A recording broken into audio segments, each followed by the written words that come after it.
ॐ स्थापकाय च धर्मस्य सर्वधर्म स्वरूपिणे अवतारवरिष्ठाय श्रीरामकृष्णाय ते नमः। जननीं शारदां देवीं रामकृष्णं जगद्गुरुं पादपद्मे तयो स्थित्वा प्रणमामि मुहुर्मुहुः। এই মুহূর্তে আমরা শ্রীরামকৃষ্ণের ভাবনায় আজ সেই চিকিৎসক শ্রীরামকৃষ্ণ। আজকে স্বামীজির রাজযোগ অংশের মধ্য শ্রীরামকৃষ্ণদেব আমাদের কি উপদেশ দিয়েছেন। তিনি বলছেন, মন স্থির না হলে যোগ হয় না। সংসার হাওয়া মনরূপ দ্বীপকে সর্বদা চঞ্চল করছে। এই দ্বীপটা যদি আদপে না নড়ে তাহলে ঠিক যোগের অবস্থা হয়ে যায়। তাহলে এই দ্বীপটা যদি আদপে না নড়ে তাহলে ঠিক যোগের অবস্থা হয়ে যায়। তাহলে এই যে প্রদীপ আমাদের মধ্যে প্রজ্বলিত, সেই মন প্রদীপ, এই যে অন্তরের মধ্যে যে মনোদ্বীপ, যা স্থির হতে চায় না।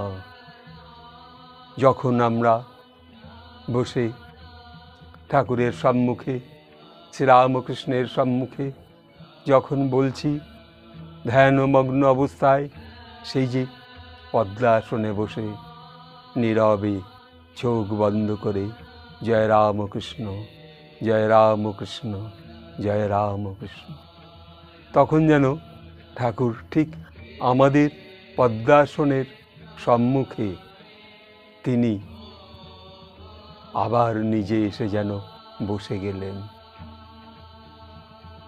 এই যে নীরব কল্পনার মধ্যে ঠাকুরের উপস্থিত, সেই উপস্থিত হলেন তিনি। যেমন শ্রীরামকৃষ্ণদেব বাবু হয়ে পদ্মাসনে বসে আছেন, ঠিক সেই রূপটা আমরা আমাদের সম্মুখে দর্শন করছি, একটা প্রজ্বলিত প্রদীপের মতো। তাহলে তিনি তখন সম্মুখে রয়েছেন, তিনি সম্মুখে এসেছেন, তিনি উপবিষ্ট। যেমন আপনি বাবু হয়ে পদ্মাসনে বসেছেন, ঠিক তদ্রূপ শ্রীরামকৃষ্ণ আপনার সম্মুখে বসেছেন। এই যে কল্পনায় ঠাকুরকে পাওয়া, ঠাকুরকে নিয়ে আসা, এই মুহূর্তে যদি কোনো দুশ্চিন্তা আপনার মধ্যে আসে তাহলে জানবেন আপনিও এক যেন পাপের ভাগীদার হয়ে যাচ্ছেন। তাহলে তখন কোনো দুশ্চিন্তা মনের মধ্যে আনা যাবে না। মনকে বলতে হবে, মন তুমি স্বচ্ছ, সরল, পবিত্র এই মুহূর্তে থেকো। আমার ঠাকুর, আমার রাজাধিরাজ শ্রীরামকৃষ্ণ আজ আমার সম্মুখে। তো আপনি রোগগ্রস্ত অবস্থায় হোক, সুস্থ অবস্থায় হোক, অথবা আপনি হয়তো চঞ্চল মন অবস্থায় ঠাকুরকে স্মরণ করেছেন, সেই মুহূর্তে ঠাকুর আপনার সম্মুখে এসে হাজির। আপনি কায় মনোবাক্যে তাকে আহ্বান করেছেন, ব্যাকুল হয়ে বলেছেন জয় রামকৃষ্ণ, জয় রামকৃষ্ণ, জয় রামকৃষ্ণ, জয় রামকৃষ্ণ। এই যে আহ্বান, এই আহ্বান তিনি না শুনে পারেন না। তিনি আসেন আপনার সম্মুখে। তাই যারা এই ধ্যান মুহূর্তে বসবেন, যেখানে হোক, সে আপনি পাহাড়ে বেড়াতে গিয়ে কোথাও যদি বসেন, সেখানেও দেখবেন ঠাকুরকে তিনি ঠিক পদ্মাসনে একটি আসনের উপর এসে আপনার সম্মুখে বসলেন। আপনি দর্শন করছেন শ্রীরামকৃষ্ণকে। আপনি বলছেন, জয় রামকৃষ্ণ, ঠাকুর তুমি এসেছো।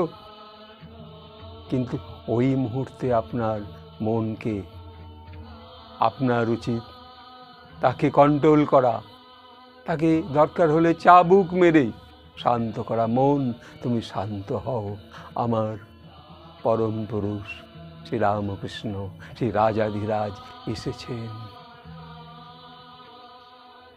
সাধারণ মানুষের মধ্যেও এই ধ্যানে কখন কোন মুহূর্তে শ্রীরামকৃষ্ণ আসবেন তার রূপ নিয়ে তিনি আসেন, তিনি বসেন, এই বিশ্বাস তখন আপনাকে আরও জাগ্রত করবে।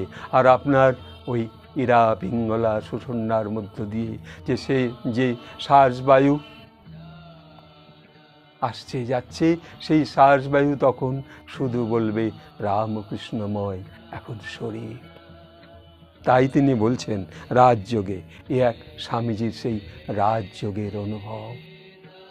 তাই বলছেন, মন স্থির না হলে যোগ হয় না।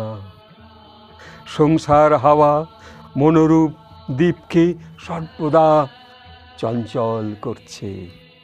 এই দ্বীপটা যদি আদপে না নড়ে তাহলে ঠিক যোগের অবস্থা হয়ে যায়।